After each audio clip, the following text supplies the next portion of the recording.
We're about 5 minutes in, so good evening. Good evening, everybody. Hello. Oh, looks like we just switched up our view. Mike just must have done that.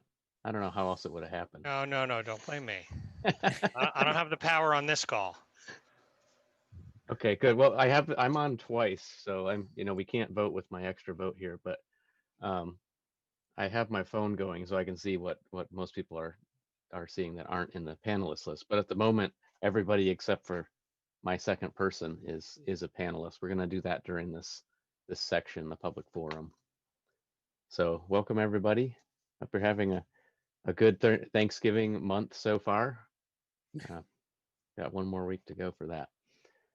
So does anybody have anything that they wanted to bring up for public forum?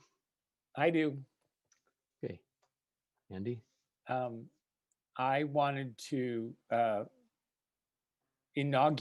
unveil the new Ward 5 NPA logo, which you've seen on the introductory slideshow, and Ben is going to put up right now. Yay! We commissioned this and worked with Amy Radcliffe from Ward 5 Business, Gotham City Graphics. And I just wanted to give a plug for her because she's great and was great to work with, is always wonderful to work with. And she kind of took our ideas and put them into this several different concepts, which we then batted around on the steering committee. And this is what we've come up with. And I think it's wonderful. So we'll be using it in various ways, and hopefully we'll get it out really widely in the future. So one other wonderful Ward 5 business, Gotham City Graphics, Amy Radcliffe. Thanks. Yeah, that was great. Thanks for organizing that for us. We got to get very big versions of it to put up on our lawns. Yeah. One of these days. All right. Any other topics for open forum? Hey, Spencer. But I see Ben has used his COVID time wisely and grown a beard. This is version 3. So, yeah, okay. Just had a long time. Yeah.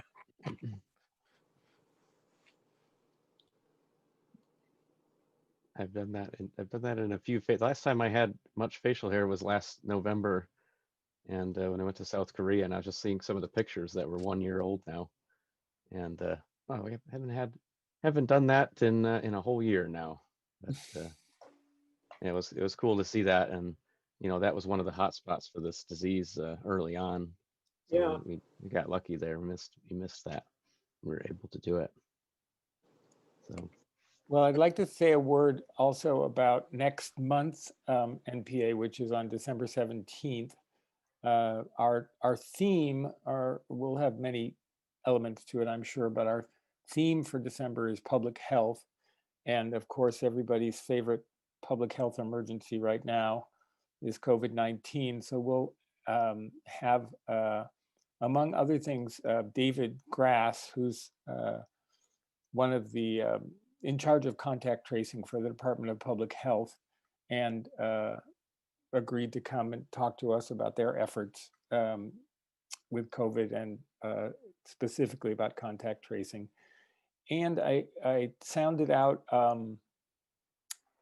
Pablo Bose, who's a neighbor of mine down the street, and who is on the new committee to work on reparations for the city of Burlington. Reparations for people whose ancestors were enslaved in this country and in this state and this city.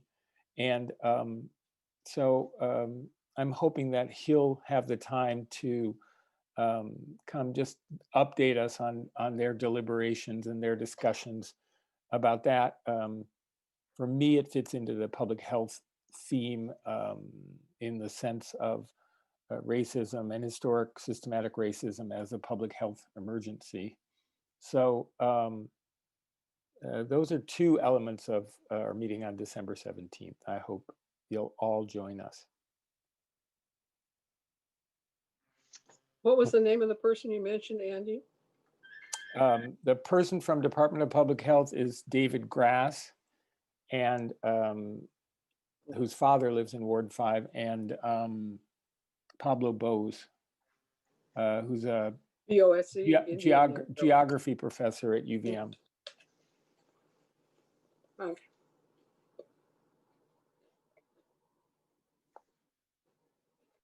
Great, thanks, Andy. Any other topics for open forum? I saw a couple of people joined. Welcome. I think for a moment I saw Carolyn. Yep, she's back. Yeah, I would just say I believe this is our first meeting since the election was held. So just wanting to give thanks to all the people who worked on the election, all the volunteers, the candidates who ran, and the candidates who won and lost. I think we have all stripes here, and just great to see a fair and secure election in our state and as much in our country as we can, and continue to be committed to the peaceful transfer of power as our country has done for 200 years. We'll see if that keeps going. And then also, I just wanted to give a plug to the COVID testing that's been going on. My wife went, I believe yesterday, just to do one of the pop-up testings they're doing in the new North End. And it was super easy. They've now got the less intrusive, just little nose swab, not the brain stabbing one. So, anybody, it helps. This is for people who don't have symptoms, asymptomatic, just to get tests out there. But in these times, negative tests are helpful too, just to figure out what the infectious rate is right now. And so, I think everybody, if you, it's not a fun thing, but it's a good thing to do, just to make sure we're all doing our part.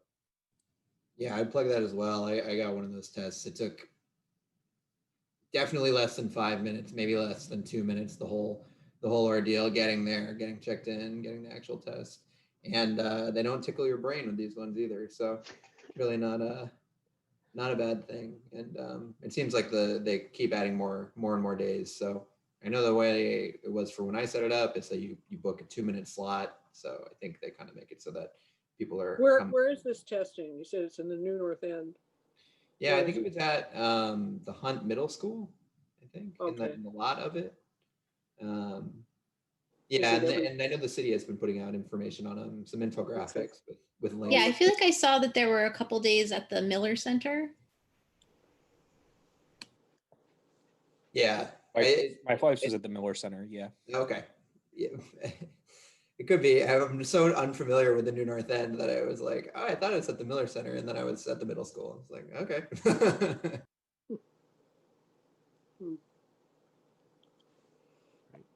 Yeah, thanks for sharing that. About right after our last meeting, I was getting some symptoms, and I ended up getting a test, and it was the one you mentioned. It wasn't that bad. It was over at Fanny Allen, but I think that's for symptomatic folks, which neither me or my daughter tested positive, but it was a little bit of a scare. But that's the way things are. Glad we got confirmed. All right. So we're getting close to 9:15, or sorry, 7:15 military time. Any other topics for open forum? So I see Juniper has joined, so we'll be moving on to them in a moment.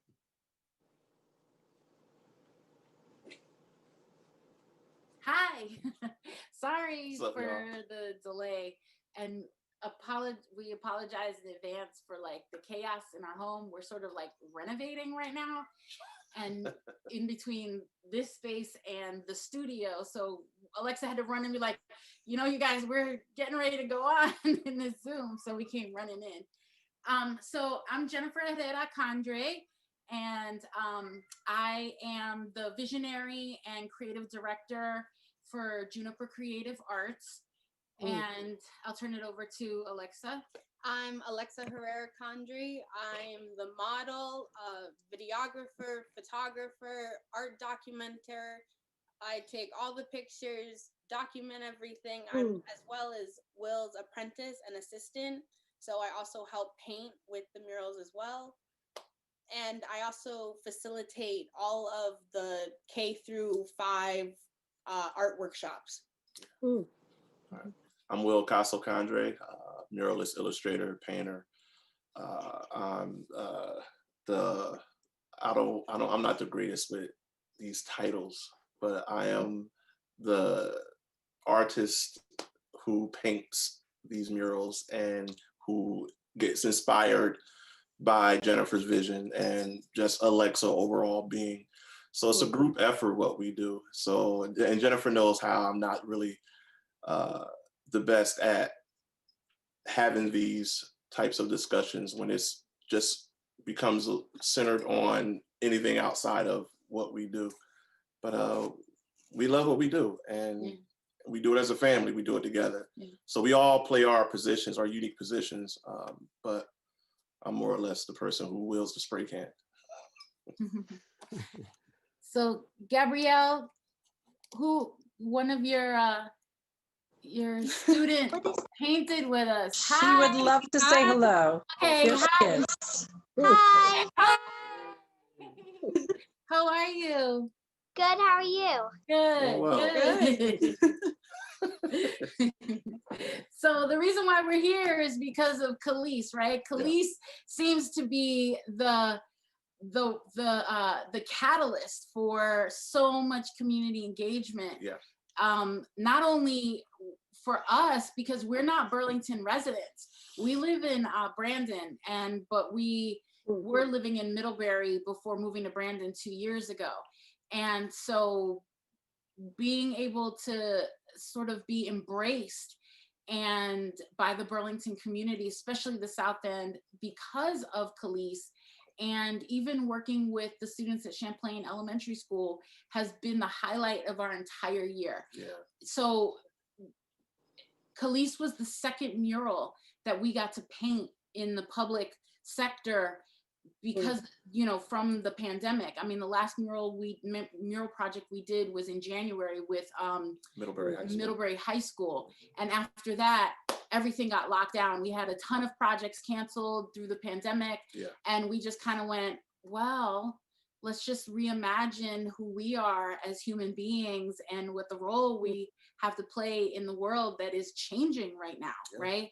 Not only did we enter into a pandemic that was a virus pandemic, but you know, what also came to the head was sort of like the racial pandemic, the racism that has been completely unearthed in a way that we'd never really seen in a really long time, and all for good reasons. Because as we know, until truth surfaces, we can't deal with it, right? Like if we don't know, if we don't have the truth confronted in front of us, we can continue to like ignore it, right? But it got to a point where it's now front and center for everybody, and we have a decision to make around whether we're going to face it or continue to act like it doesn't exist. And I think in this moment, many people chose to like face it head on. And Kelis was one of those catalysts that helped help folks like get into that conversation.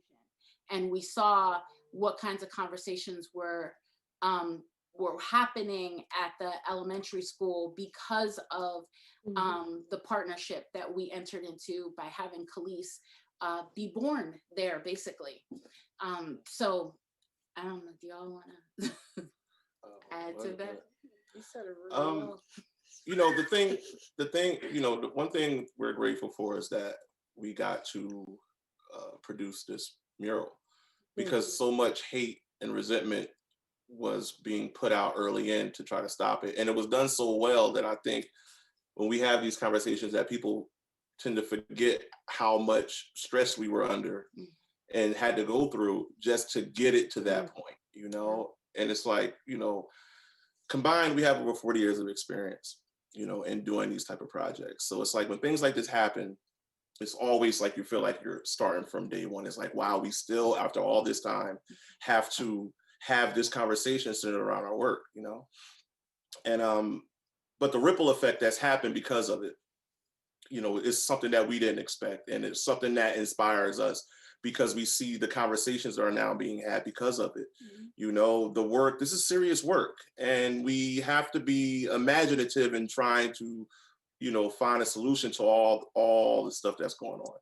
So we work from a place of love. We work from a place where we let our imaginations go wild. That's how Kelis was created. You know, this was a series of conversations that we were having early in before anything, just saying, hey, what if, you know, we create this character, and then we drafted the character, talked about concept, the armor, all that was very intentional, you know? And once it was presented to the, you know, once it was rejected, Jennifer and I knew immediately when we got the phone call what was the problem. You know, it's like, why every time it seems to be a problem in the center of Blackness, especially from a place of joy. The only time it seems that we're valued within the sector of the arts is when it's coming from a place of trauma and pain. You know, we can sit here all night and tell you trauma stories, you know, from each of our perspectives. And the way we deal with that is by being creative. And it's become a lifestyle for us. So, you know, we like to consistently remind people that this was a project that we, you know, fought hard to get, but at the same time, even going through that, we still operated from a place of love because we were also willing to move on if things didn't go in our direction. It's like we had other opportunities lined up because this is what we do for our livelihood. And we provide so many opportunities also just by, you know, being who we are. So it's not a selfish thing at all. It's just that we fight for what we love. And we, you know, so, yeah. And I think that's the spirit that Kelis is also trying to impart with folks, you know, that she is a warrior, you know, and her armor was intended to protect her, but also, you know, she is so at calm and at peace because she remains in a state of joy. That's right. It regardless, you know, like, you know, Audre Lorde talks about, I don't know, does anyone know who Audre Lorde is? She's the Black feminist writer. And, you know, she talks about how our self-preservation and our self-care is our revolutionary act, you know? And so when systems of repression are set up to keep us down and to keep us not being well, you know, not living free, not living in joy, being able to take care of ourselves, to take care of our community, to be in community, to constantly, you know, to be loving ourselves, loving each other is, you know, an act of revolution in a system that is set up to like, you know, to be a barrier and an obstacle to having all those things in your lives, to finding pleasure. It's important to find pleasure in everything that gives you hope and gives you joy and allows you to feel free and liberated. And that's exactly the place from which Kelis was born, especially in the middle of the pandemic, in the middle of, you know, the uprisings, you know, and all of the protests. So she literally represents all of that right now, you know?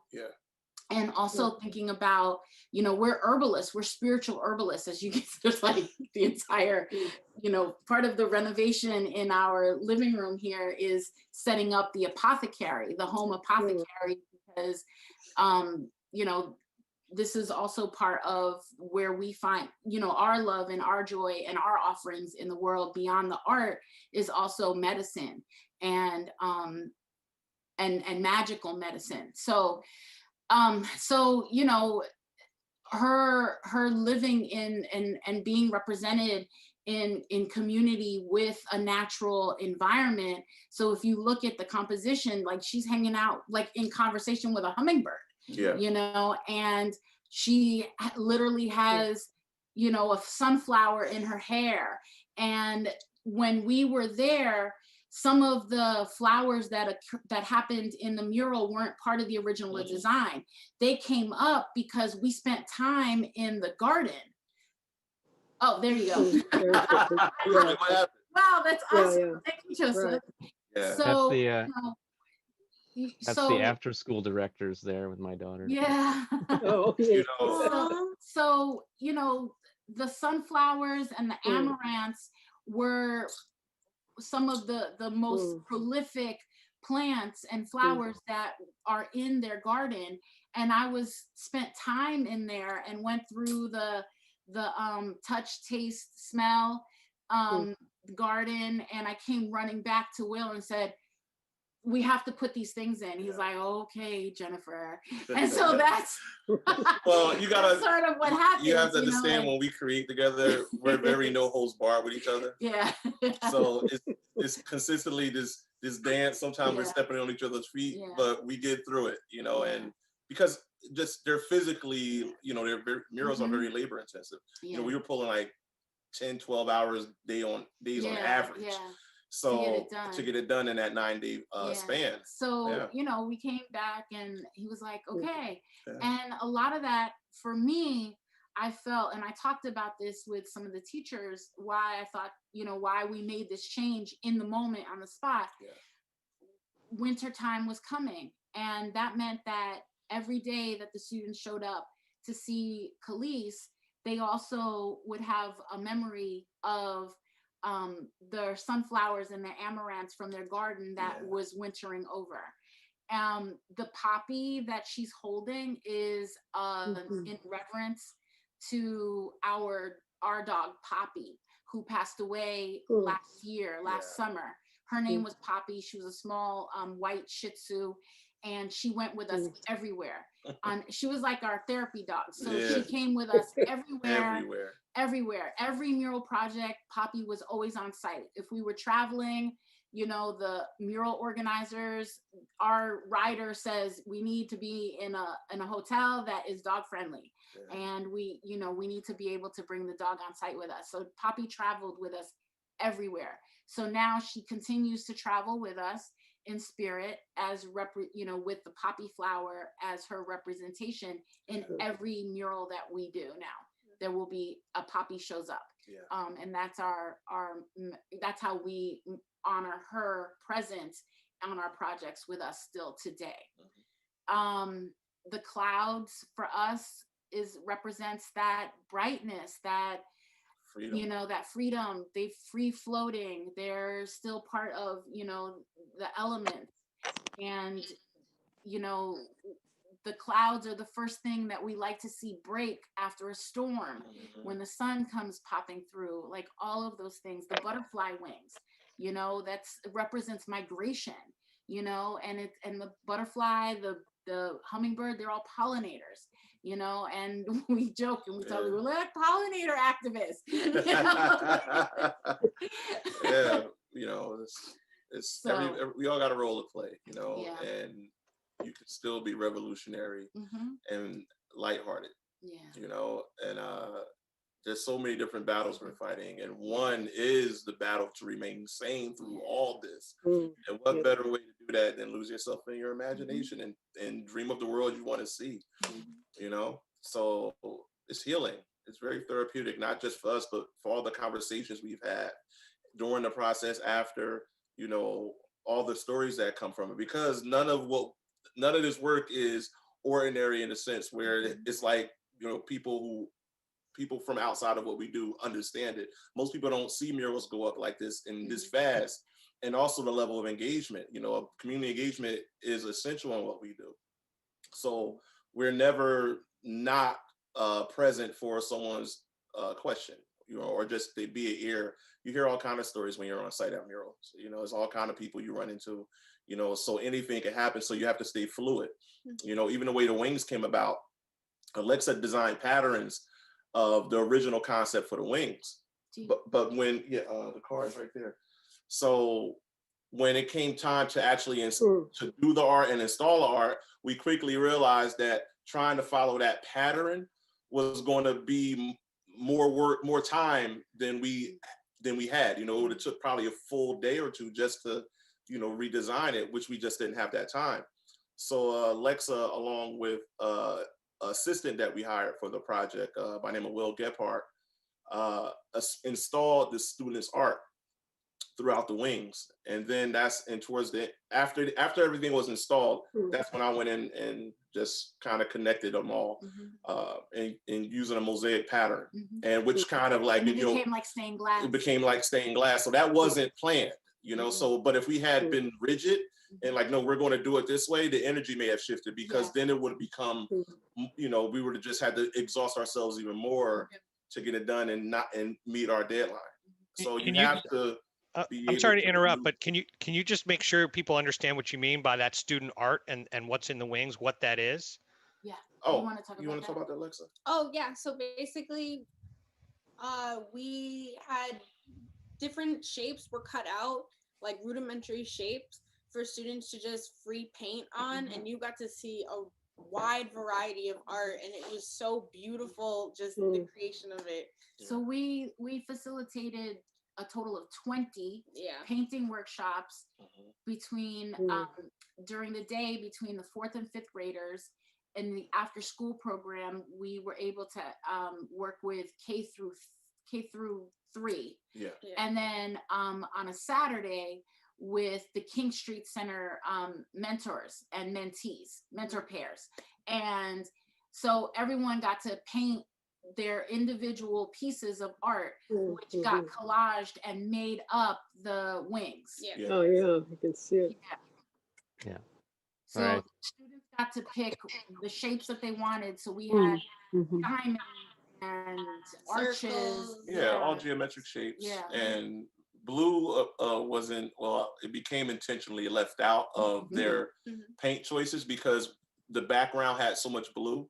And we were like, if we give the students blue, they're going to be tempted to, because they all kept asking for blue. He's like, no, you have these warm color palettes because we need more warm colors, to balance out the cool. And once they start seeing it go up, that's when everything started to change, because there was no precedent, said they never seen anything like this. So most of them were just like, well, we don't know if it's going up or not. It's a few of the kids didn't even believe us. They're like, you're not going to put our work up. Well, I'm like, yeah, we are. They produced over 300 individual pieces of art. It was wild. It was so wild. And amazing stuff too. Like some of them were like really, really focused. And I mean, we talked about, during the workshops, we were able to work with the students and teach them about mixing colors, because they wanted to learn how to mix colors. They wanted to learn techniques around splattering. So everybody got their Jackson Pollock. Yeah, on. there was It a lot of so fun. Oh man. And then they were like, what else can they paint? They were like, they started painting the rocks, because we had to grab, it was so windy that we collected rocks from all around the property to be able to hold things down as weight. And the students just started painting the rocks too. So then after that, when we were done with the project, we took all the rocks and created like a little rock garden installation of the painted rocks. I don't know, we have a picture of it somewhere. But I don't even know. It should still be at the school. No, because when it was we went by there, the tent. because we went there, it was several weeks ago, just to pop in. And it the was rocks are still there. So everything becomes art. Everything. I just wanted to say, I happened to turn on the TV when you were having the launch or the festival with the students drumming, and it was just wonderful. And I could see how happy they were and how involved they were. They were just totally and that was that was the fourth grade teachers. Right? The fourth and fifth grade teachers. And I don't remember her other name, Aziza, and the other student. She was the music teacher. Right? Betsy Green. Coordinated all. They were. Betsy Green. Yes. Yes. And the students were so inspired. Like they did a lot of work in the classroom. Centered, around who Kelis is, what she represents, and they made all those statements. They wrote the poem with the dance, the music, everything. They did all of that, and some of that was them just demonstrating the impact on themselves, but also they did that as a gift to us, and Nice. it was so Really, yeah. special. I never, ever seen anything Yeah, like that yeah. before. That was so unexpected. And I mean, I think they've had just as much of a transformative, you know, influence on us as we've had on them. It was beautiful. I've heard a lot of feedback from staff and from parents on the experience for both staff and the students, and I really believe that it's a seminal act and activity that they're going to remember. I mean, this is a crazy year anyway, but they're gonna remember this is going to be something that's part of their growing up, and then they can always return and come back to the school and see that and touch it and reconnect with that. So thank you guys for that. It's you know, Joe Restaghini, the principal of Champlain, every time I talk to him about it, he's blown away by that the whole event. Shout out to Joe. Yeah, Joe really he took some major risks. Yeah, he did. You know, a mural like this in a school, in a public setting, doesn't happen in the way that it did. No. Yeah. Not by a long shot, you know. I mean, it was like 5-day turnaround time between us given the options of where to we were offered like a few different places, and the elementary school was one of the places, and we just went, oh, that's a no-brainer. We're going to the school. You know, that's in line with our work, is to be in the school, do this work with the students, to have the students be active contributors in the creation of the art. You know, so for us, that was a done deal. You know, we were like, say less, we're going to the school. And you know, sorry, but that was a driving force, because at the end of the day, throughout all the, you know, peaks and valleys of it all, the kids win. Like the kids, they are the true winners in all this, because they get to carry that on for the rest of their life, that experience. You know, so, you know, they're working with children, working with people is a big part of this work for us. You know, the icing on the cake is the art, you know, that's the fun part. That's the part everybody wants to participate in, but there's so many layers to it. So by the time we get to that, like, we're relieved in a way once we start working, you know, because we enjoy the process, and what we don't enjoy, we work it out, you know, because you know, no one does this alone. And everyone has a play, and we're all, you know, rooting for each other to give us that second win, because it can be physically, mentally, and spiritually exhausting. There's a lot of output throughout that week or 2 weeks or however long we're on a project. This is a lot of output. So, you know, we have to, the ripple effect that's happened, that's the stuff that keeps us really going. You know, knowing that we're having that type of, you know, impact and influence on just future generations, that this is how it should be. Hopefully, you know, as they come of age, these young students, you know, they keep that energy out, keep producing that energy, because this has turned into anti-racism work, you know, and it's a great way, because racism is taught, you know. So the younger we get at these students and teaching them, you know, the proper way of maneuvering through the world from a place of love and compassion, you know, hopefully we'll be able to eradicate this within a generation. So yeah, it's important work. And I just want to jump in and thank you, Mike, so much for that introduction and sharing a little bit more about Principal Restaghini's experience. And also just to point out, there are so many parents of students at Champlain on the phone. My daughter, Angeline, loved working on this project with you all. And I think, I think it's so funny that you just said layering, Will, because I think what's so striking about the project is just how much incredible joy it brings. And it was such a complex, layered experience. And you all just spoke so beautifully to that, but it's so apparent in the level of detail in the piece. And I think what's so exciting that you just kind of pointed out is the piece went up so quickly. It's dynamic. It brings incredible joy and excitement and beauty to the community, and yet it will live forever. And there are so many dimensions and layers that we will continue to explore with our children, as adults, as a community, for years to come. It's freaking awesome, is what it is. We're so grateful that you've shared your passion with us. And the good thing too about this, and thank you for sharing that, because, you know, they can continue to create curriculum around her narrative. And whatever curriculum that they started to develop in the moment to embrace her, they can carry that forward in future, like 4th and 5th graders, right? To be able to have those conversations. Let's sit out front, let's reflect. What does she mean? What does she mean to you? What does she mean for this time? You know, what does this time mean to you? What commitment do you want to make? What are you willing to stand up for that connects to the message that she's trying to deliver? And I think that they got that.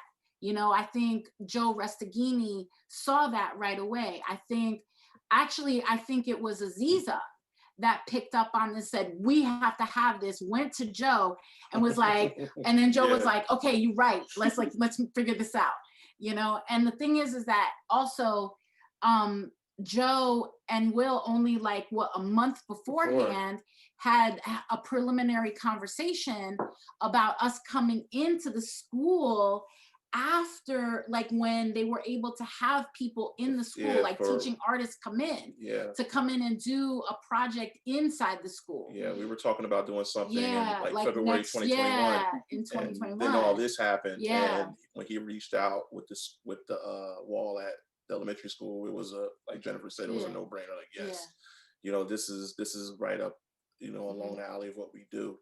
So, and, but yeah, it was, you know, it was transformative for all of us because, you know, unfortunately, this is not the first time we went through something that, you know, that led up to this.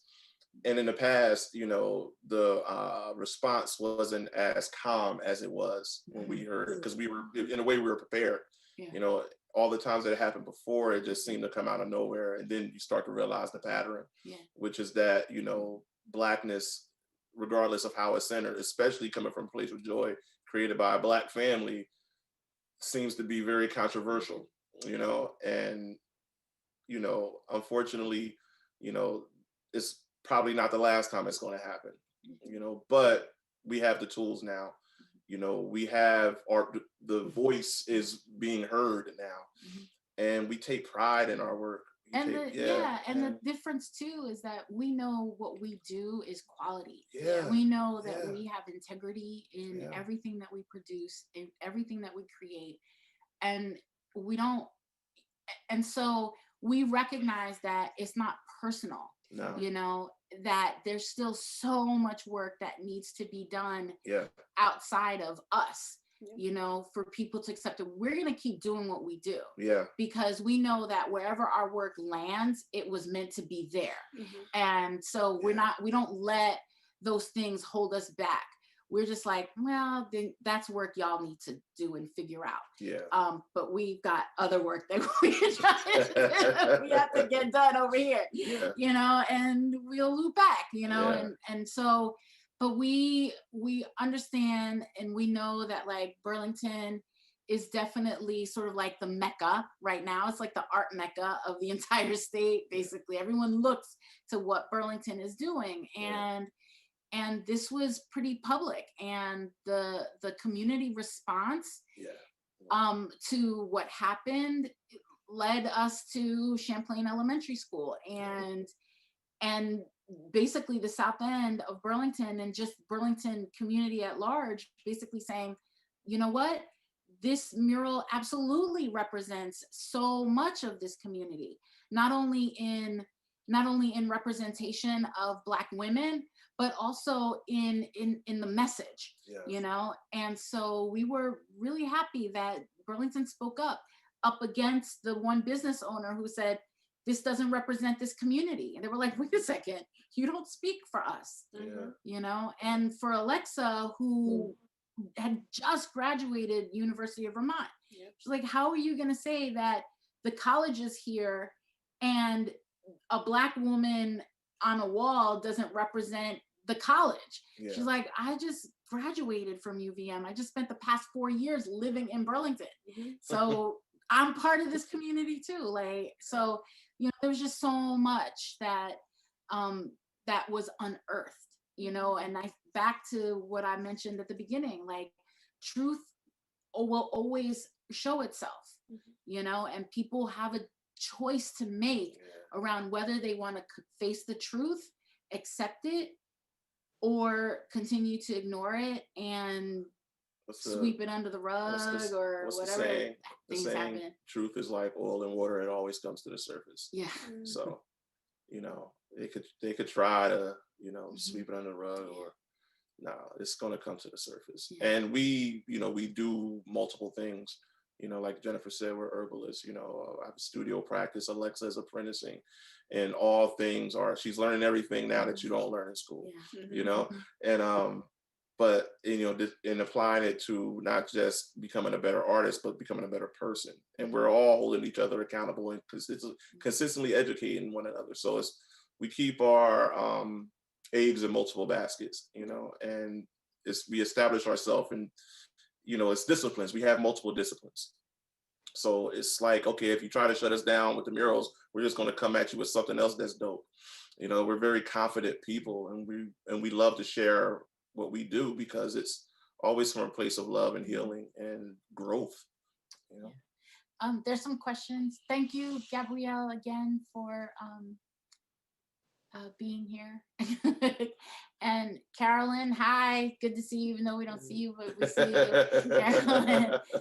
Yes, we are in the middle of a project right now at Main Street Landing Performing Arts Center, which is going to take us through January. It is, I mean, no one's in the building, so it's just us. Yeah, it's a vaulted ceiling. It's a vaulted ceiling. We're literally painting the entire entryway in that third floor. It's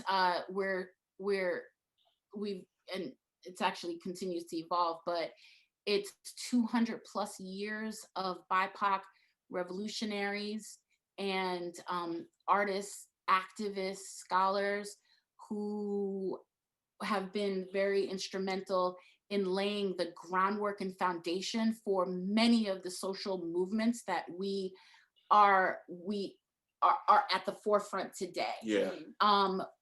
Many of them we consider ancestors, and also so the way the composition is right now, it's just so beautiful because there's also this level of like almost like ancestors looking down on this future generation of living, breathing activists right now. Yeah.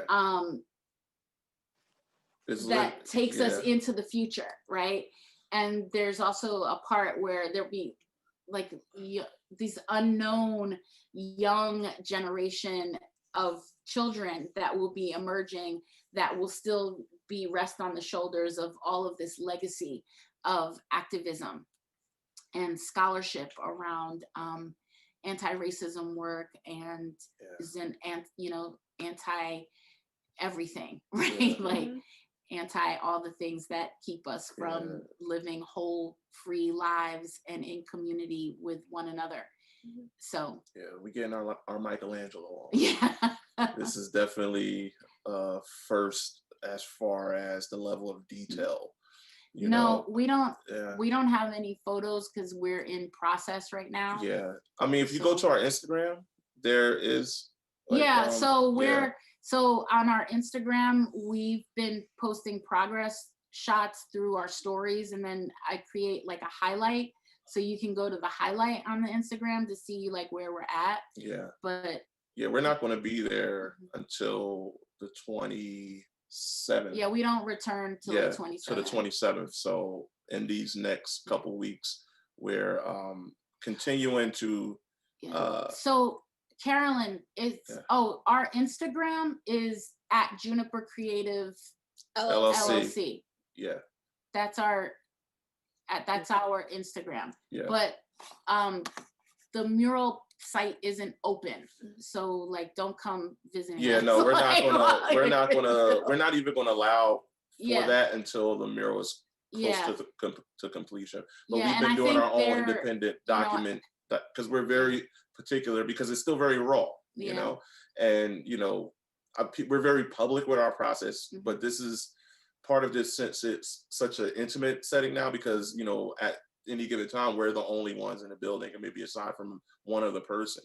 So we're working out a lot, you know, because it's, you know, it's very important work to make sure that the narrative is consistent with all the figures that go up. So everybody is in a very strategic place on the wall, and some of those figures still have to be rendered. You know, we're just been like, even because we just went out of town, and then new executive orders came down when we were away and have come back, and we're like, oh, we're self-isolating, quarantining for the next 14 days. So it's fine. So so it's fine. So, but once we go back is when, you know, now that we just received like the colors that just came in today. So, you know, once we go back to work, we can start like applying blocks of color and it'll really start taking shape. So and we still continue to share on social media. So it's portrait heavy. There's about 40 images. 40 images.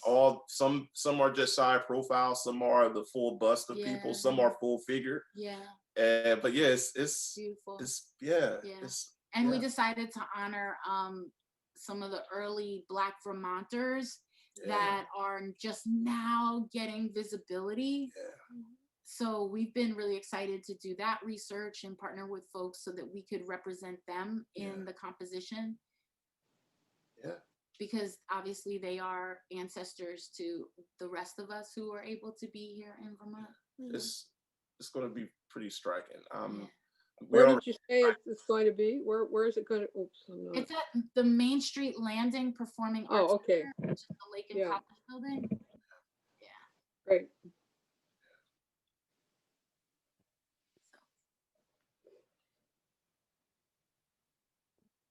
Any other questions?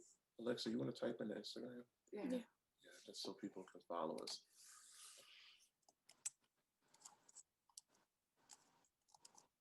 So right now we've only been home for about 48 hours. So we've just been reorganizing and retooling, getting ready for the winter. Because the winter is when, we call it canvas season. That's when you get more introspective. So put it on canvas, put it on paper, because the public mural season is pretty much comes to a close. Everything goes indoors. So including our practice, our individual practice, being more introspective. So, and then that work will be shown, and hopefully, depending on how we're looking in it later next year. And I just ended a 22-year career in higher ed. So we're doing this as a family now full time, which was always the plan, like waiting for Alexa to graduate. And so we had an opportunity presented itself this fall for us to just go all in with what we're doing.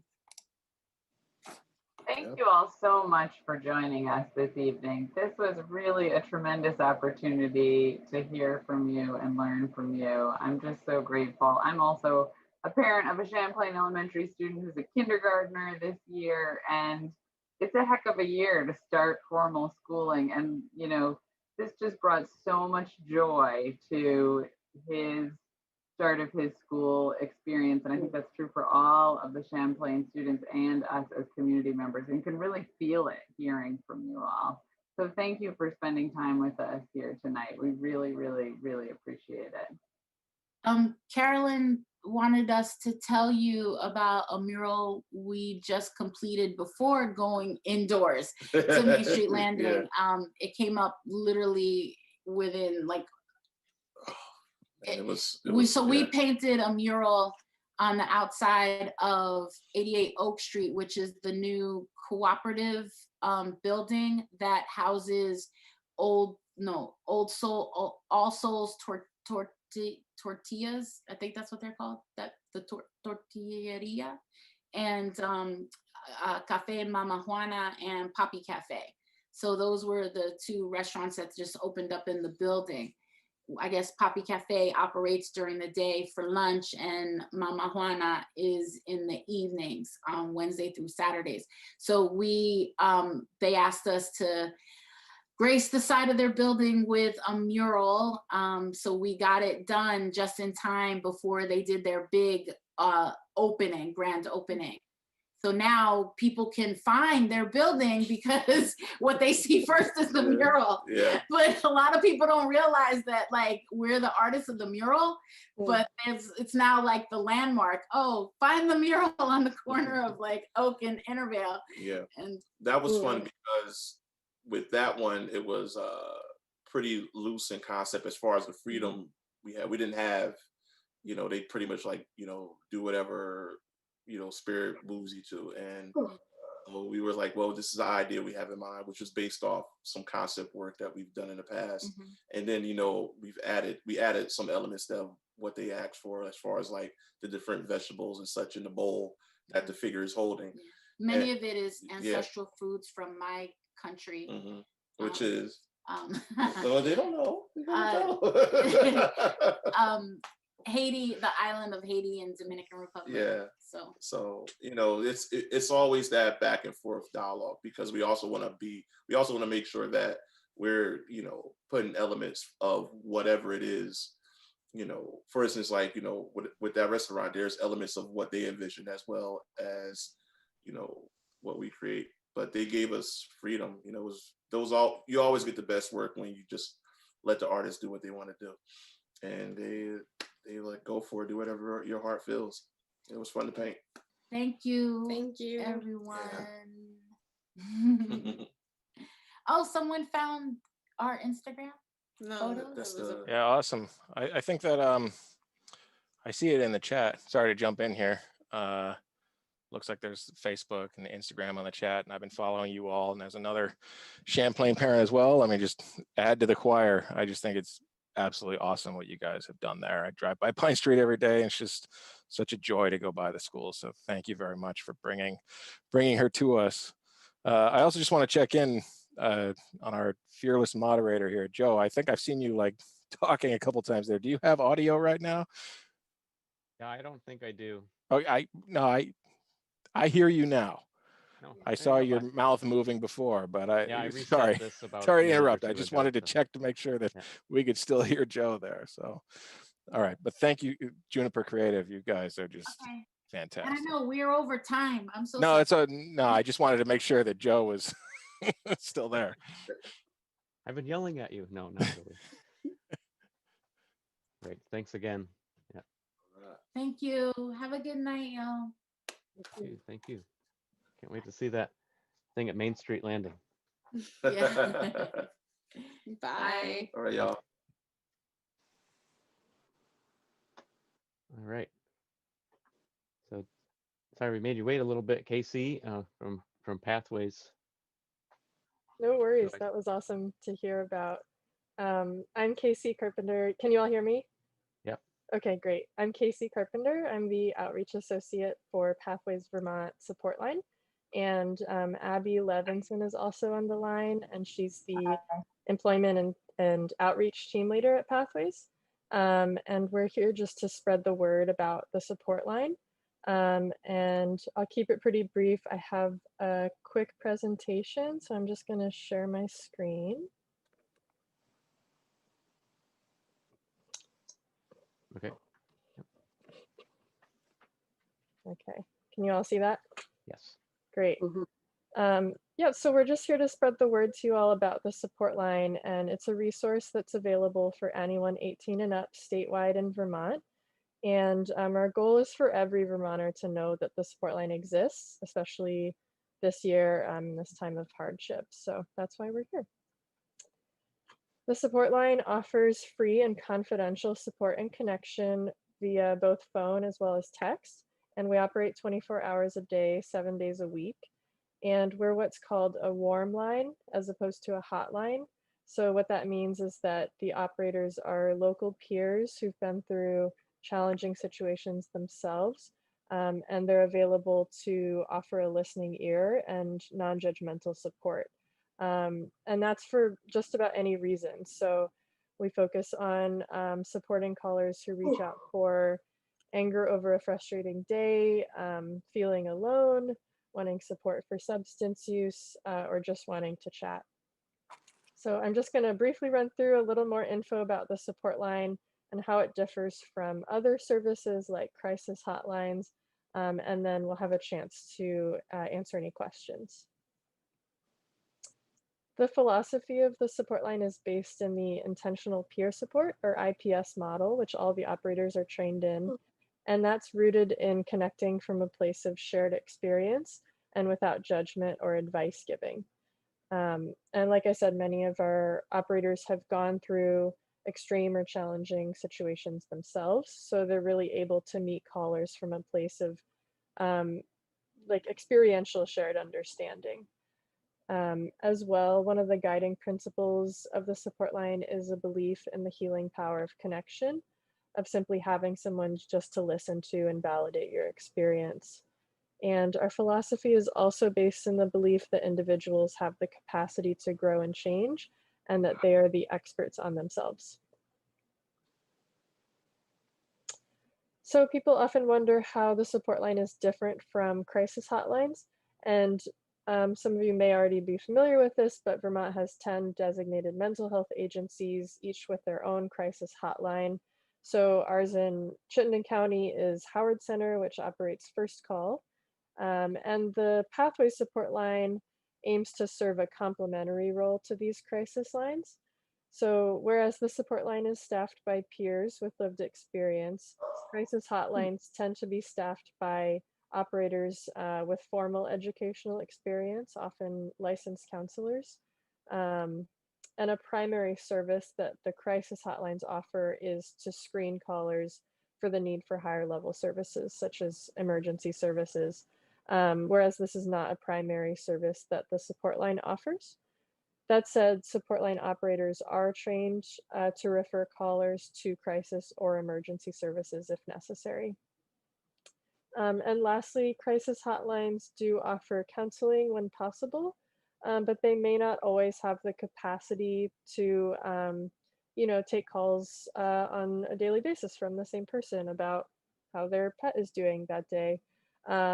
Whereas the support line, we can take calls for, like I said earlier, any identified need, so whether that's a crisis or not. So in this way, we hope to both reduce the strain on crisis services, as well as offer an option to callers who might not feel like they need crisis level services. So while we're not a crisis hotline, many callers do report being in crisis when they call. And we do have protocols in place for callers who are at imminent risk to themselves or others. And our operators are also well versed in the different resources available to callers, but our operators are also trained and comfortable speaking with callers about suicidality, about substance use, and any other urgent needs if the caller identifies this as helpful.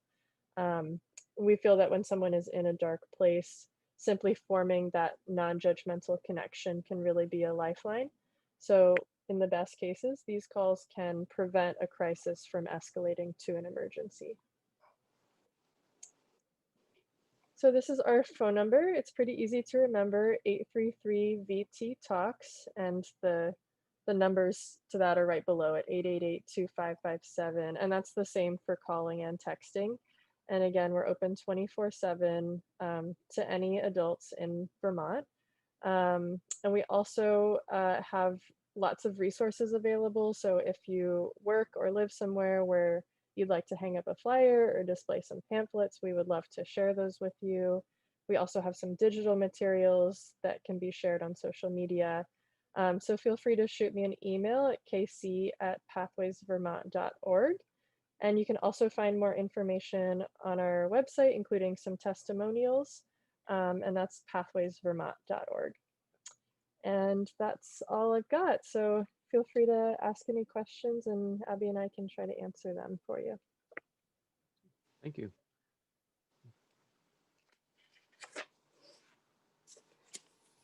Have any questions from our large group of panelists?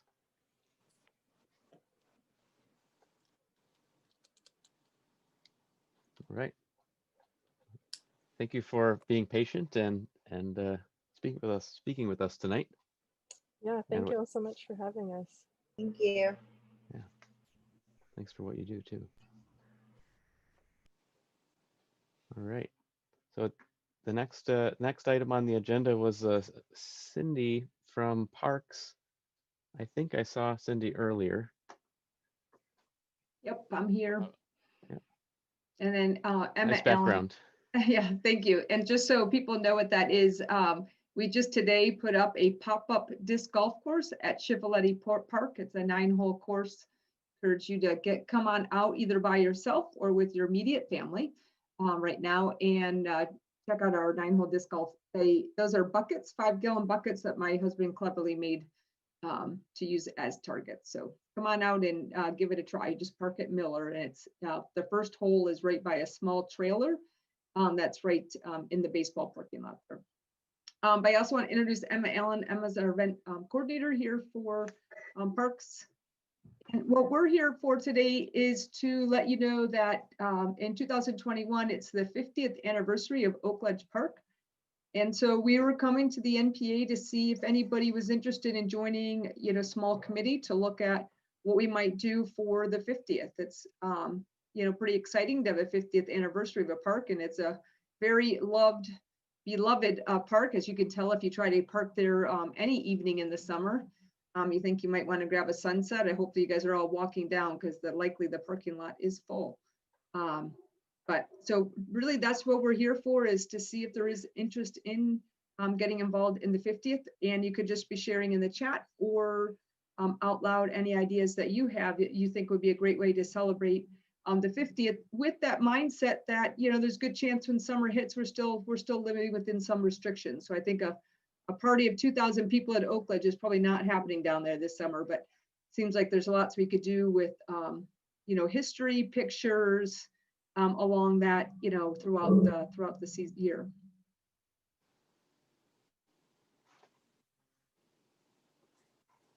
I'm looking at the chat. Carolyn Bates says she's in. Thank you, Carolyn. Count on you for those. Yeah, thanks for coming. I'm definitely interested in joining the team.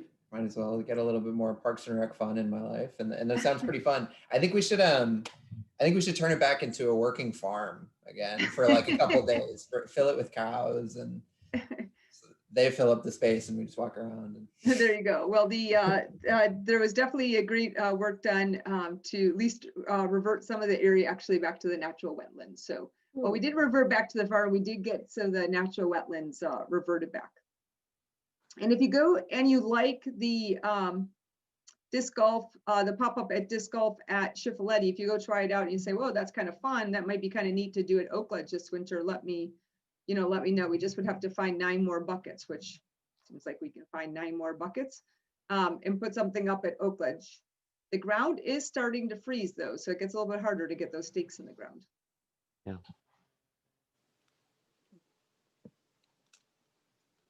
And I don't know if everybody is, and if anybody, while I'm here, so I think, I don't know if Joe noted it, but I am the director for Parks and Rec.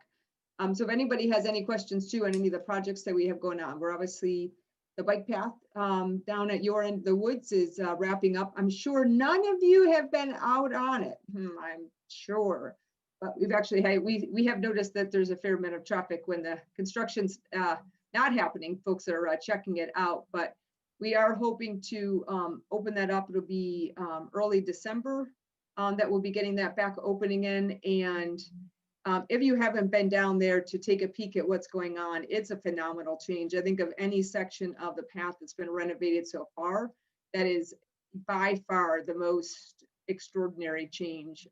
The section through the barge canal, we gained a good, I think it's about 6 feet approximately a width through there. So it's no longer a narrow corridor along the barge canal. And then the property by Hula, where I know for myself, when I would travel home from Pine, I live in the New North End, and I'd bike home on the bike path there. And, it just always made me feel a little uncomfortable because it was narrow, there was a lot of overgrowth, it felt kind of dark. And there's a new wooden fence along the whole Hula stretch that's, I think it's only about 4 feet high. So you'll be able to look out, see the water, it'll feel much more open.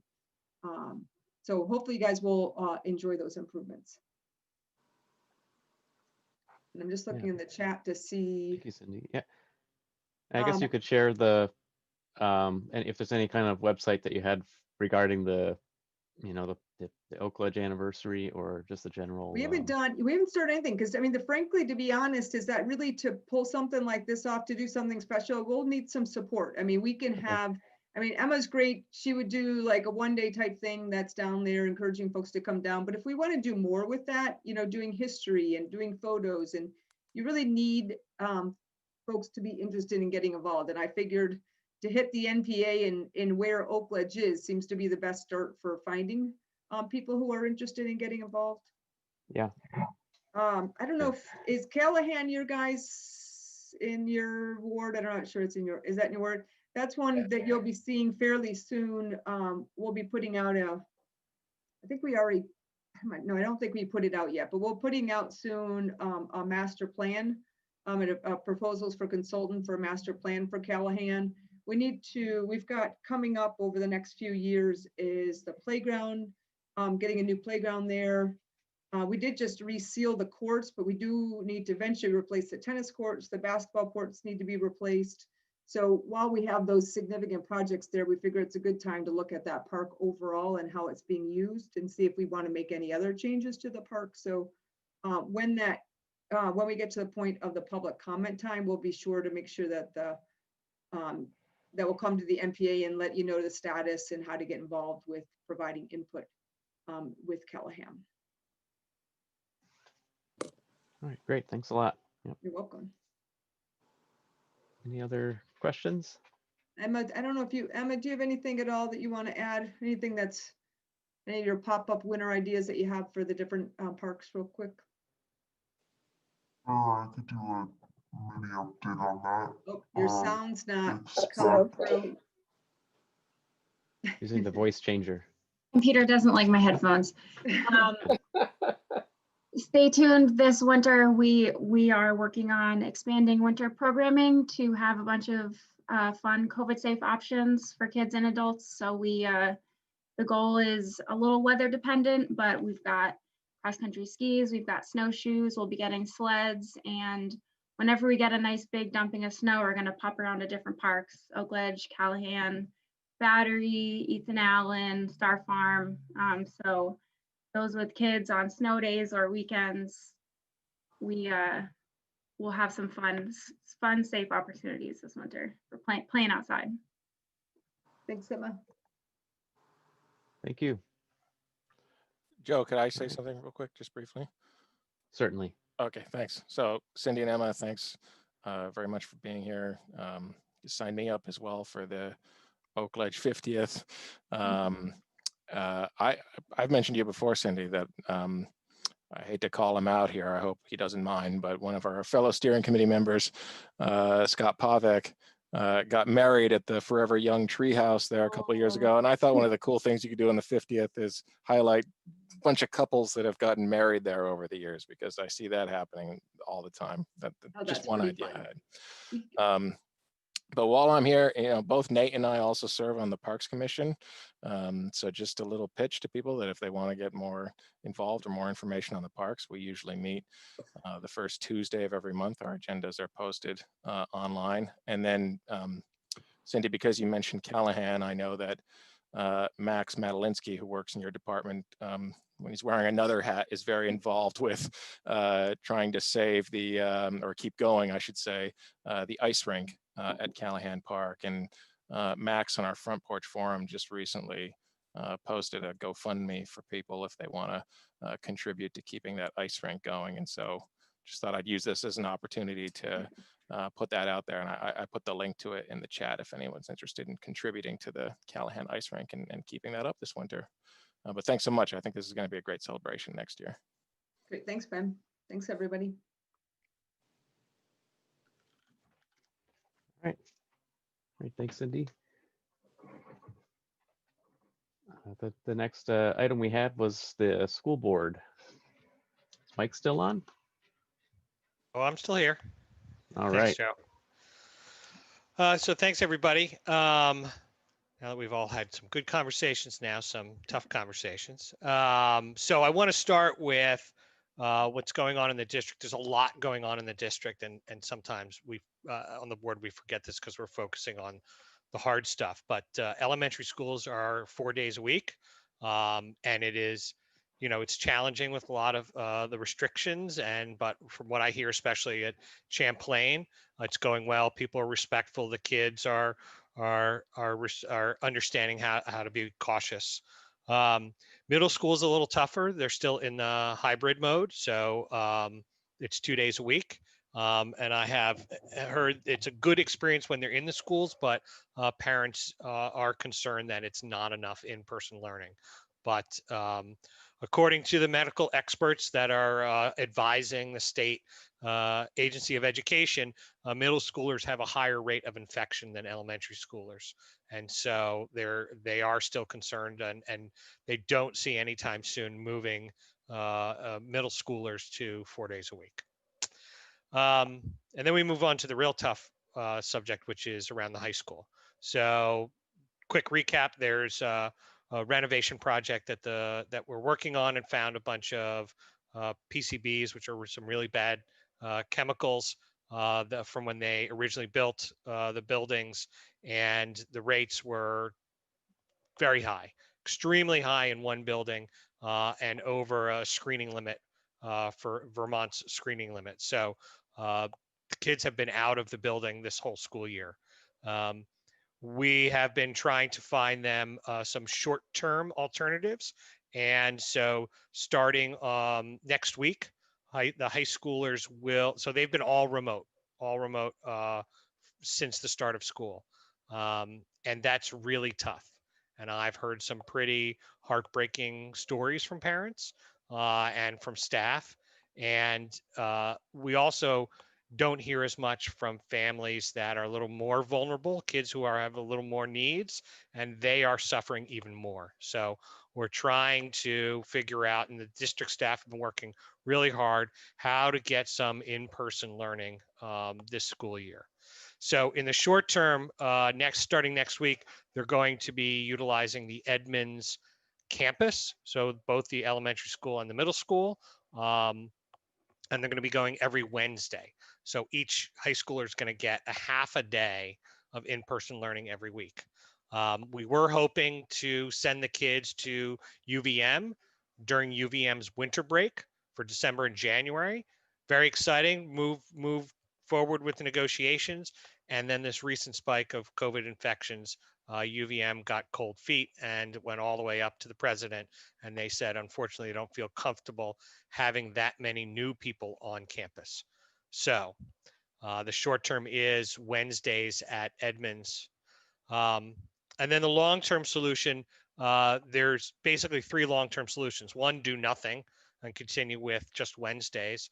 2 is lease the old Macy's building next to the pit. And 3 is lease trailers and put them on the baseball field on the high school campus, or they were looking at other locations like the campgrounds near North Beach. I was originally leaning towards the trailers. I think that they would be a better educational experience. They're real classrooms, and they would be on campus or close to campus, so they could use parts of the campus if we could reopen them. However, the trailers, as we found out more, we were not confident we could get them up and running before the end of the school year. So earliest would be May, and that's, many, many months. This is of not having in-person learning. The other challenge is that the cost kept going up as they did more research and have to build these infrastructures and infrastructure and plumbing and electrical and all this stuff. And so Macy's would be, or the trailers would be about $3 million more than Macy's. We did hear concerns about Macy's, especially that it's not the best learning environment, and concerns about the owners of Macy's. So right now it's 50% Don Sinex and 50% 3 local, I know there's builders. There's an electric guy owns Omega, Farrington, and I forget the third one, the third owner. So there were concerns about that and tying Macy's to the issue around the pit. But in the end, on Tuesday night, the board voted to lease Macy's. And so the lease has not been signed. There's still some things to work out. But we're going to move forward to lease Macy's, retrofit it for classrooms and places to eat lunch and offices, and the target is to have that building open for school in February or early March. And we don't know what's going to happen to the BHS campus. They are still doing extensive testing, working with the EPA and the Department of Health and the Department of Environmental Conservation, and trying to figure out where these PCBs are coming from and whether they can address them. And that all has to happen before we figure out, do we continue with the renovation project? Do we stop it? What do we do with the Burlington Tech Center, which has got crazy amounts of PCBs? And we've also heard, hey, let's just, the place is rotten. Let's just tear it down and build a new high school, which would be probably doubly more expensive than we have bonding authority for. But all of that long-term decision and planning is on hold until we figure out where are these PCBs coming from and can we address them. So a big decision this week of, we're going to go move forward with Macy's, and the high schoolers will be in there hopefully for the end of the school year and probably for the beginning of next school year, if not longer, but we just don't know at this point. All right, so I'm just going to pause. I also did a pretty big write-up on Front Porch Forum. I put it out in some social media places as well that went out tonight. But at this point, I will open for questions. Carolyn Bates said, yes, SD Ireland is the third person. Thank you. And how far are we into the renovation? All design work. And so what happened was they're designed and then they start to test, and they find things like, oh, we thought there was bedrock over here, but it's, you know, sandy soil. And in that test, part of that testing is how we found the PCBs. And so there is a little bit of more work still going on for planning and design work for the renovation, but it is slowed to a crawl because we really need to figure out what's going on with the PCBs and how we're going to handle the Burlington Tech Center, because we can't move forward with renovating the high school using our bond money and then at the end of that project have a nice renovated high school and having a tech center that still needs tens of millions of dollars of renovation and remediation. So other questions? I know it's a lot.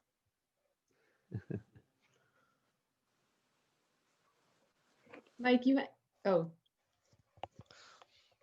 sorry, I'm just going to jump in. You might have said this already, but what are the next sort of decision points or timeline, or when are some of the next decision points happening? Oh, that's a good question. Oh, I've been so focused on this one, this decision point on Tuesday. I think the next decision point might be, are we going to sign a lease? There is some contamination at the pit right next to the Macy's building that they have from an old dry cleaner, which I don't know, it's been a pit for a couple of years. I don't know why they haven't addressed it, but figuring that out. And I don't know the next decision. The next decision point is waiting for the test and remediation and retest to happen. And once at Burlington High School in some of the buildings. So to figure out where it is and whether we can remediate it quickly and easily, or how hard it is going to be to remediate. So that's the next step the board is waiting for, so that we can really come up with a long-term plan for the campus. Nice. Well, and thank you for your communication, which has been so helpful and thorough on many channels. Susan? Yeah, has Macy's been tested? I mean, you know, well, in terms of pollution of the site. So it's a general, very broad question, and we got questions about, well, how come they didn't test the high school before, right? There are many kinds of tests, right? And there are tests that have to be done that if you're doing construction, you have to do these tests. And some, if you get to a certain level, you test in a different way. But Macy's is ready for, it has had certain tests. I don't think that it's had the PCB tests, but it was built after they stopped. The PCBs were used from, was it the 30s to the early 70s.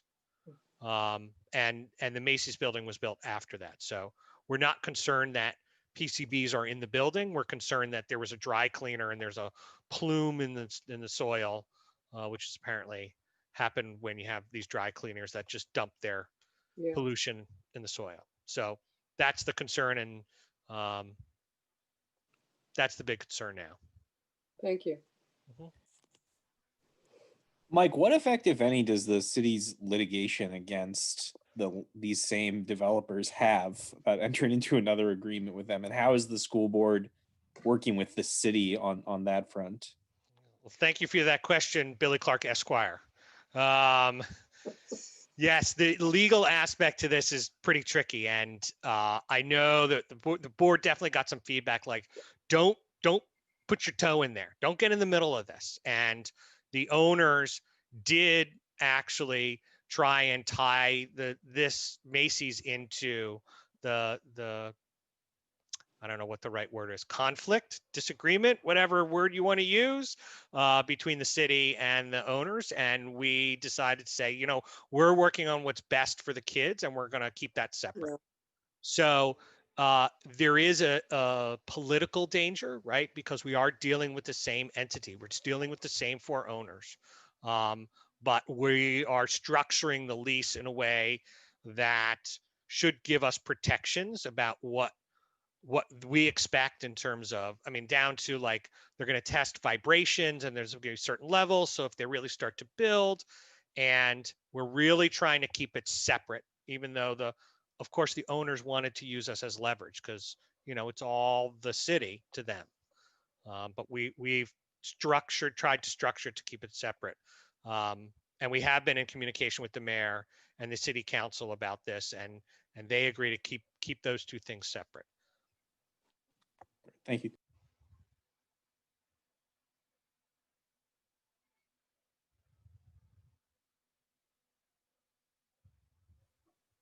When can you move into Macy's? Question from Carolyn. Best case scenario that I heard was like mid-February.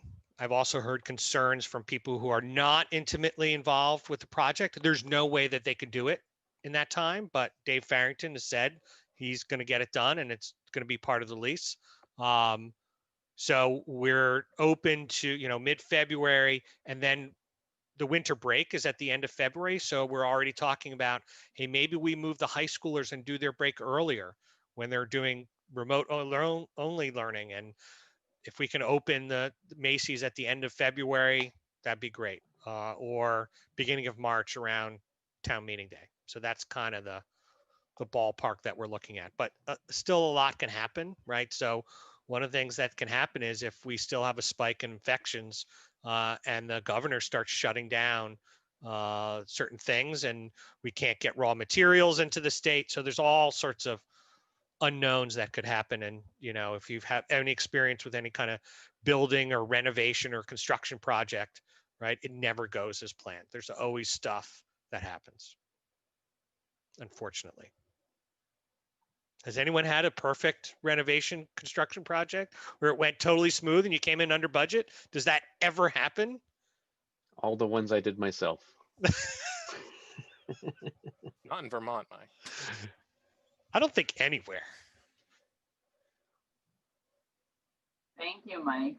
That was a really informative update. Thank you. Thank you, guys. All right. Thanks, Mike.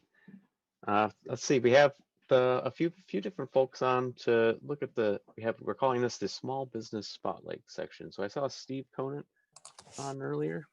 Hello. Here I am. Good evening. Can you see me? Yes. Good. Hi. Welcome. Thank you. Did you want to present alongside the other two that we had? I'll make sure I get the names right. Okay, well, I think we also have Christine Hill. Christine, yeah. Where are you? There she is. And we have Lucia to thank for pulling this together. Thank you, Lucia. Just, I think, calling attention to the South End and the opportunities for those who might be in the gift givers who might be into the idea of supporting our local creative economy. And so I think Lucia's picked out 3 sort of nodes. We have generator, we have SEBA that represents many of the businesses and artists in the whole South End. And then I own the soda plant, which has about 30 different tenants. And so I think we all believe that our local economy is dependent upon a thriving creative economy, and the South End really is the center of that activity in this city. So I'll just touch briefly on some of the opportunities that exist at the soda plant. Like I said, we have about 30 different tenants. Many of them aren't geared up for the holidays, but there's a variety, as you can see in Lucia's slide here, of opportunities. We have food, Pitchfork Farm and Pickle, a very unusual gift idea, pretty extraordinary, meeting with good success, taking products from the Intervale and adding value, turning them into a finished good, met with great success. So most of these businesses at this point will be curbside pickup, just because they're all being extraordinarily cautious, thankfully. But in terms of the food, there's also Tom Girl Juice, which has a variety of food items. Don't forget that any of these businesses that you think of probably have gifting or gift certificate opportunities. So great opportunity to send someone down here when it's more vital and there's more opportunity to stop into places. But in terms of drink, there's Tom Girl Juice as well, or Brio Coffee. Brio Coffee has a bunch of sort of homebrew gear for making your own coffee. They also are great producers, roasters of coffee. There are apparel and sort of jewelry opportunities. Let's see, there's Rack and Ruin, my daughter, running a sort of fine jewelry shop made here in the soda plant. Gen Con, making more sort of bohemian jewelry, very successful, also operating in the soda plant. Both of them do still have retail hours. Gifts, if you're looking, just don't know what the heck to find somebody, go to 30 Odd. Mo O'Hara has been just amazing at curating just an array of Vermont makers and artists' wares, and presented beautifully in the little store with the rhinoceros sticking out. So don't miss that for sure. And then there's also fine art, of course, and 2 examples of opportunities or sources for that in the soda plant. One would be Soapbox Gallery, which typically presents one particular artist, currently Mary Lacey, with some extraordinary work. And then Space Gallery that Christy Mitchell, executive director of the South End Arts and Business Association, has run for over a decade. And she's got several artists' studios there as well. So I'm encouraging everybody to keep their money local, really support these small businesses that are hanging on by a shoestring, and share the love with your friends by purchasing in the South End. And from there, I'll answer any questions briefly, because you guys have been here for a long time. Any questions? Okay, Christine, take it away. Hi, can you all hear me? Yep. Great. Yeah, I'm Christine Hill. I'm the communications manager at Generator. For anyone who's not familiar with Generator, we're a nonprofit makerspace located off of Sears Lane. So right behind like Burlington Furniture, across from RL Photo, sort of behind the Miller Center on Lakeside. And yeah, for anyone who hasn't been, we have a bunch of different workshops where a combination of artist studios, manufacturing facility, educational hub, community hub, We're sort of membership based, so people can join to access our wood shop, metal shop, jewelry shop, electronics studio, machining equipment, rapid prototyping equipment like lasers, 3D printers. So naturally, we're home to tons of people who make cool things. Lucia was kind enough to put together a little slide of just like some examples of things that people work on. And we usually have a holiday humbug, which I hope that you've all heard of. This would have been our third year. And yeah, so we're not having it. And instead what we're going to do is feature different makers who have some relationship to our space, whether they're members or volunteers or program participants. So that's going to be on our social media. We have support from Northfield Savings Bank, which is very nice of them, to try to drive traffic to, like Steve was saying, these folks who really need our business right now. So I wish I had time to show you all examples, but I'm actually just gonna do a link dump in the chat so that people who aren't following us can follow us wherever they like to consume their digital content. And yeah, keep an eye out for some really cool behind the scenes videos of people making really, really cool stuff. And I'll leave it at that. Thanks, Christine. Yeah. I don't think Christy's with us. I haven't seen her here. So I'm guessing check in with the website, www.ciba.com/shop, and see what you can find. Definitely spend a little time digging around in the South End, because it's just extraordinary how many opportunities there are to support the local creative economy. And I'll just add, as I was putting this together, I was just so impressed with, I feel like I know all three organizations fairly well, and I was so impressed with just how many people are involved, how many artists' work was featured, and just kind of the breadth and scope of all of the activity in the South End is really exciting. I actually didn't realize that CIBA had a shop link on their website, and so you can actually go purchase art right from their website now. Which is really cool. And I'm sure you'll all recognize so many artists on that website as well, but really, really fun to even just see some familiar names and of course discover so many new names across all of the sites.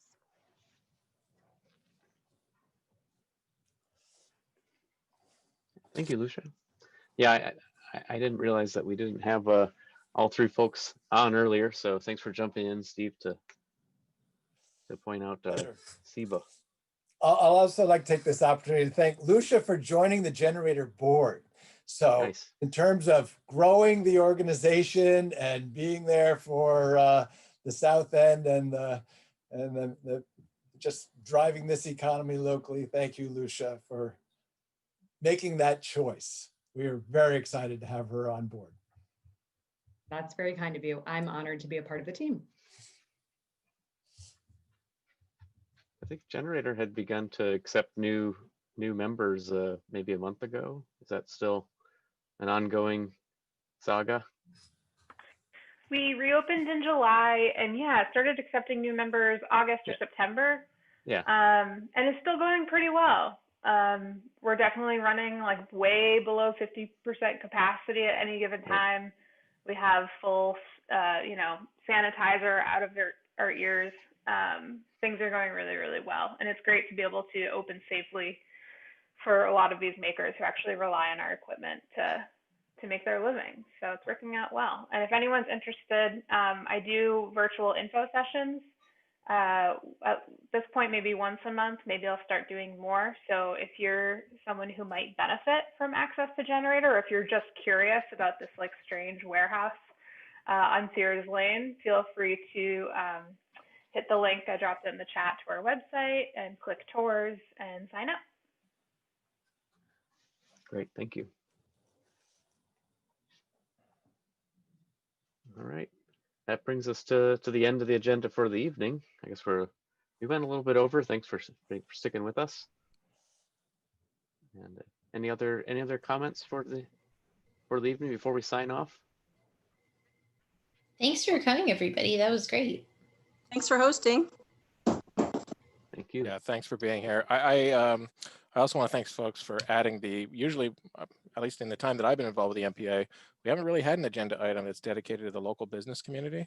So I think it's pretty cool that we were able to put this together. So Christine and Steve, thank you so much for joining us. And Steve, I just want to say that the soda plant, I think it's awesome what you've done with the place. It's really great. We've been frequent visitors to Tom Girl over the course of this pandemic. My wife, I don't know why you choose to do a juice cleanse during a global pandemic, but she did it. So it's really great, and it just adds a whole new vibrant corner to our neighborhood. So thank you. Thank you for that vote of confidence. I've never had so much fun in the South End.